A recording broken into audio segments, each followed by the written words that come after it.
அஸ்ஸலாமு அலைக்கும் சுவை விரும்பிகள். எல்லாரும் நல்லா இருக்கீங்களா? தேங்காய் பால் அல்வா செய்ய போறோம். என்னோட சேனல இதுவரைக்கும் சப்ஸ்கிரைப் பண்ணாதவங்க மறக்காம சப்ஸ்கிரைப் பண்ணுங்க.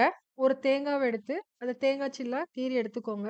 அத மிக்ஸி ஜாருக்கு மாத்தி, ஒரு 5 ஏலக்காய் சேர்த்து, ஒரு 3 டம்ளர் தண்ணி சேர்த்து, நல்லா கெட்டி பாலா எடுத்து வச்சுக்கோங்க. இந்த தேங்காய் பால்ல 1 டேபிள் ஸ்பூன் கார்ன்ஃப்ளவர் மாவு சேர்த்து, கட்டிகள் இல்லாம நல்லா கலந்து வடிகட்டி எடுத்து வச்சுக்கோங்க. இப்போ ஒரு பாத்திரத்த அடுப்புல வச்சு, நம்ம கார்ன்ஃப்ளவர் கலந்து வச்சிருக்கிற இந்த தேங்காய் பால அதுல சேர்த்து, கைவிடாம நல்லா கிண்டிக்கிட்டே இருங்க.